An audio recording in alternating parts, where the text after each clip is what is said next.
कहानी शुरू होती है दक्षिण कोरिया के बुसान शहर की एक रहस्यमयी इमारत से। ग्वांगनिन अपार्टमेंट। कहा जाता है कि जो भी इस इमारत में रहता है वह एक न एक दिन रहस्यमय तरीके से मर जाता है। लेकिन एक जिद्दी कॉमिक कलाकार आवे इन बातों पर विश्वास नहीं करता। वह अपनी हॉरर कॉमिक को और डरावना बनाने के लिए खुद उसी मौत वाले अपार्टमेंट में रहने चला जाता है। घर में कदम रखते ही ऊपर से अजीब अजीब कदमों की आवाज आने लगती है। पर जैसे ही अपार्टमेंट का बूढ़ा मैनेजर ओल्ड चेन अंदर आता है, वह बच्चा गायब हो जाता है। आवेई को लगता है कि शायद उसका दिमाग मजाक कर रहा है, इसीलिए वह पुराने मैनेजर से अपार्टमेंट की भूतही घटनाओं के बारे में पूछने के लिए रिकॉर्डर निकाल लेता है। ओल्ड चेन बताता है कि कई साल पहले यहां एक अनाथालय था जिसमें कई बेसहारा बच्चों को पनाह दी जाती थी। लेकिन एक भयंकर आग ने उस इमारत को राख में बदल दिया। जब बड़े लोग अपनी जान बचाने में भाग रहे थे, तब मासूम बच्चे अंदर ही छूट गए और उसी रात से यहां अजीब घटनाएं शुरू हो गईं। इसके बाद मैनेजर पहला किस्सा सुनाता है, 504 नंबर रूम का किस्सा।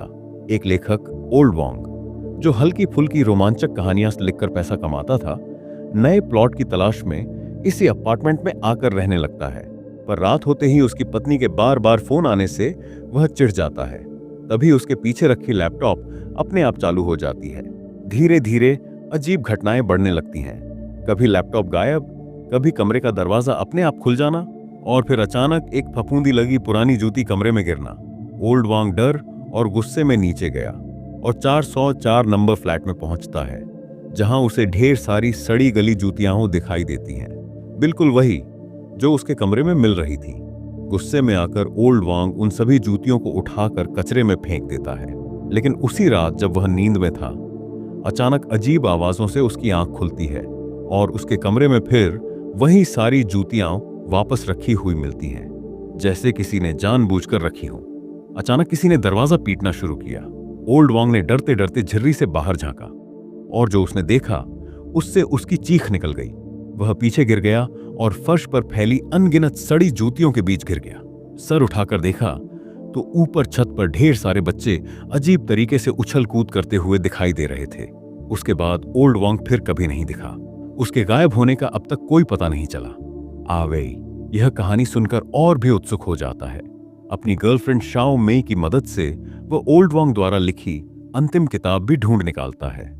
अब उसे यकीन होने लगता है कि इस अपार्टमेंट में वाकई कुछ अलौकिक मौजूद है और उसके कॉमिक के लिए इससे बढ़िया सामग्री और क्या होगी। आवे फिर से मैनेजर ओल्ड चेन के पास जाता है और दूसरी घटना सुनाने को कहता है। ओल्ड चेन थोड़ा हिचकिचाता है, लेकिन कहानी सुनाना शुरू करता है। इस बार 907 नंबर रूम की कहानी। इस कमरे में एक लड़की रहती थी, शौकुई। एक रात नहाकर जब वह रेडियो सुन रही थी, तभी खबर आई कि एक नशेड़ी ने नशे की हालत में अपनी पूरी फैमिली का कत्ल कर दिया है। शाओकुई इस खबर से डर जाती है, क्योंकि उसके बॉयफ्रेंड की भी हालत कुछ वैसी ही थी। वह भी नशे की लत से परेशान था। रात को अचानक शाओकुई की नींद खुलती है। वह अपने बॉयफ्रेंड को हिलाती है, पर वह किसी लाश की तरह बिल्कुल भी प्रतिक्रिया नहीं देता। शाओकुई रात को अचानक बाथरूम से आती एक अजीब आवाज सुनती है। हिम्मत जुटाकर वह धीरे धीरे आगे बढ़ती है और बाथरूम में एक भयानक परछाई देखती है। घबराकर वह तुरंत दरवाजा खोलती है, लेकिन अंदर सिर्फ एक पुराना रिकॉर्डर पड़ा होता है। शाओकुई को यह बात बहुत अजीब लगती है, लेकिन वह हमेशा से बहादुर रही है, इसीलिए अधिक ध्यान नहीं देती। अगले दिन काम पर निकलते समय फिर वही डरावनी घटना होती है। उसका बॉयफ्रेंड कमरे में सो रहा था, लेकिन बाथरूम से नहाने की आवाज साफ सुनाई दे रही थी। वह समझ ही नहीं पाती कि आखिर ये हो क्या रहा है। इसी बीच अचानक दरवाजे पर कई पुलिस वाले पहुंच जाते हैं। पता चलता है कि उसका बॉयफ्रेंड वही आदमी है जिसने समाचारों में दिखाए गए हत्या के मामले को अंजाम दिया था। लेकिन शाओकुई उसके प्यार में इतनी अंधी थी कि उसने पुलिस से झूठ बोलकर उन्हें वापस भेज दिया। उसी रात शाओकुई जल्दी जल्दी सामान पैक करने लगती है ताकि अपने बॉयफ्रेंड को लेकर भाग सके। लेकिन इतने बड़े खतरे के समय भी उसका बॉयफ्रेंड बाथरूम में ही नहा रहा था और दरवाजे के बाहर खून से सनी कुछ कपड़े भी पड़े थे, जिन्हें देखकर उसका दिल घबराने लगा। बॉयफ्रेंड ने उसे जो भी बात बताई, शाओकुई ने उस पर ध्यान नहीं दिया। उसे यह पता नहीं था कि जब वह कमरे में वापस गई तो बाथरूम में उसका बॉयफ्रेंड एक ही वाक्य को किसी मशीन की तरह बार बार दोहरा रहा था। अचानक दरवाजे पर जोर जोर से दस्तक होने लगी। शाओ कुई डर गई। उसे लगा पुलिस वापस आ गई है। लेकिन जब उसने दरवाजा खोला तो सामने वही शख्स खड़ा था, उसका असली बॉयफ्रेंड। अब उसके मन में एक ही सवाल उभरता है, अगर यह असली बॉयफ्रेंड है तो फिर बाथरूम में अभी कौन नहा रहा है? डरते डरते वह अपने बॉयफ्रेंड को बाथरूम के पास ले जाती है और कहती है कि अंदर उसका हमशक्ल मौजूद है। बॉयफ्रेंड एक लोहे का हथौड़ा पकड़कर धीरे धीरे आगे बढ़ता है, लेकिन दरवाजा खोलने से ठीक पहले वह रुक जाता है और फिर उसके चेहरे पर एक बेहद डरावनी असहज मुस्कान फैल जाती है। शाओ कुई की कहानी सुनने के बाद आवे लाइब्रेरी में कुछ सुराग ढूंढने जाता है। उसी समय उसे कोने में बैठा एक आदमी दिखता है जो लगातार कांप रहा था। आवे तुरंत पहचान लेता है, यह वही दलाल था जिसने ओल्ड वांग को धोखा दिया था। उसकी आंखों में ऐसा भय था जैसे उसने नरक देख लिया हो। जैसे जैसे आवे पूछताछ करता है, वह लड़खड़ाती आवाज में अपनी कहानी सुनाना शुरू करता है। कई साल पहले वह इस अपार्टमेंट में रहकर लोगों को धोखा देकर खूब काला धन कमाता था, लेकिन उसकी एक बड़ी समस्या थी। उसकी सांस इतनी बदबूदार थी कि कोई लड़की उसके पास तक नहीं आना चाहती थी। फिर मजबूर होकर उसने ऑनलाइन से नकली रोबोट गर्लफ्रेंड खरीदनी शुरू की और उन पर भारी रकम खर्च करके सोने की चेन वगैरह भी दिलवा देता था। नकली गर्लफ्रेंडें कभी कभी खराब हो जाती थीं, पर उसे इससे फर्क नहीं पड़ता था क्योंकि वह उनसे भावनात्मक जुड़ाव बनाए रखता था। एक रात अचानक अजीब आवाज से उसकी नींद टूट गई। उसने देखा कि उसका बटुआ किसी तरह बाथटब के पाइप में फंसा हुआ था।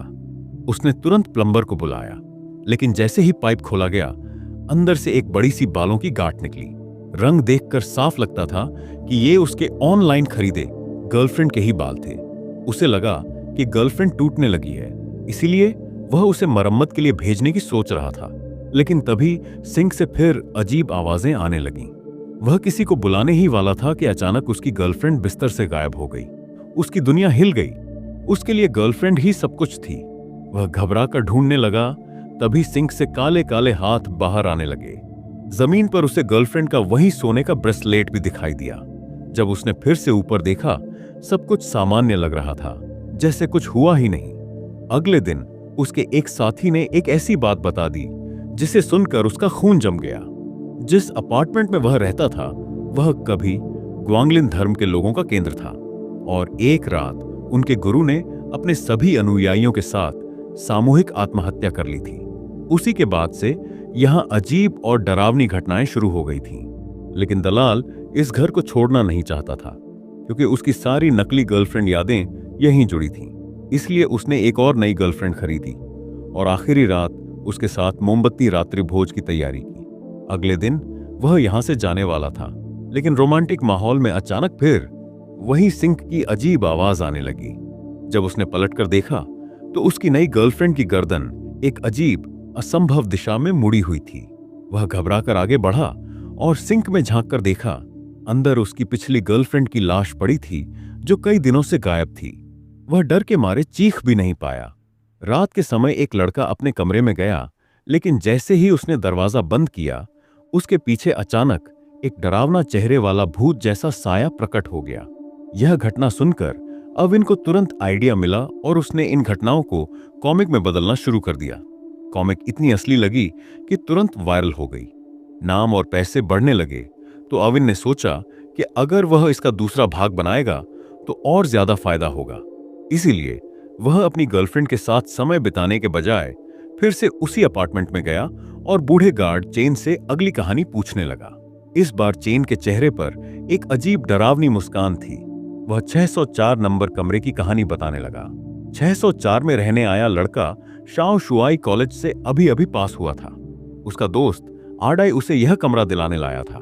जैसे ही वह कमरे में आया, उसने देखा कि पूरा घर फफूंद से भरा हुआ था। यहां तक कि मेज पर रखा खाना भी सड़ चुका था। लेकिन अजीब बात यह थी कि आडाई को कुछ दिखाई ही नहीं दे रहा था। वह तो आराम से सड़ा हुआ खाना खा रहा था। शाओ शुआई साफ सफाई पसंद था। वह बाहर से क्लीनिंग सामान लाया और पूरा कमरा साफ करने लगा। तभी उसे एक बंद कमरा मिला। जब उसने दरवाजा खोला, अंदर एक पुरानी फैमिली फोटो लटकी थी जो पूरी तरह फफूंद से ढकी हुई थी। वह नेक दिल था, इसीलिए इस कमरे को भी साफ कर दिया। लेकिन जैसे ही बाहर आया, आडाई ने उसका कॉलर पकड़ लिया। उसका व्यवहार अचानक डरावना और अजीब हो गया। शाओ शुआई डर गया और कमरे से निकलने लगा। बाहर आकर उसने जमीन पर एक इंसान के आकार की फफूंद देखी, लेकिन पलटते ही वह गायब हो गई। तभी एक कमरा अपने आप खुल गया। अंदर वही फैमिली फोटो फिर से फफूंद से भर चुकी थी और फफूंद कमरे में फैलने लगी। शाओ शुआई भागने लगा, लेकिन उसके पीछे आडाई खड़ा था, डरावने रूप में। कहानी खत्म होने पर अविन ने चेन से पूछा कि क्या यह सब ग्वांगलिन कल्ट से जुड़ा है। चेन ने कोई जवाब नहीं दिया, बल्कि उसने एक पुरानी चाबी दी और कहा कि 1504 नंबर कमरे की सच्चाई खुद जाकर देख ले। अविन जैसे ही लिफ्ट में घुसा, उसने कोने में एक अजीब आदमी देखा। दरवाजा बंद हुआ तो वह आदमी डरावनी मुस्कान देने लगा। लिफ्ट की लाइटें लगातार झपकने लगीं। अविन घबरा गया और बटन दबाने लगा। जैसे ही दरवाजा खुला, वह आदमी उस पर झपटा, लेकिन अविन किसी तरह बचकर बाहर निकल गया। वह 1504 कमरे तक पहुंचा। कमरे के अंदर दीवारों पर हर जगह मंत्रों वाले कागज चिपके थे। जमीन पर एक पुरानी टेप पड़ी थी। अविन ने टेप चलाई, उसमें चेन की आवाज थी। चेन ने बताया कि वह पहले ग्वांगलिन कल्ट का सदस्य था, लेकिन पैसे हमेशा गुरु के पास जाते थे। इसीलिए उसने और टोपी पहनने वाले आदमी ने गुरु का घर लूटने की योजना बनाई। वे अंदर गए तो देखा कि पूरा घर मंत्रों वाले कागज से भरा हुआ था। अंदर एक सूखी हुई लाश पड़ी थी, जिसके पैरों में घंटियों की माला बंधी थी। कल्ट में मान्यता थी कि यह घंटियां आत्मा को दोबारा जन्म लेने की शक्ति देती हैं। चेन ने लाश को फाड़कर उसके अंदर से तिजोरी की चाबी निकाली, लेकिन जैसे ही वे बाहर निकले, चेन रहस्यमयी तरीके से गायब हो गया। टोपी वाला आदमी डरकर भागा और कार में बैठ गया। कुछ देर बाद चेन कार में वापस आ गया।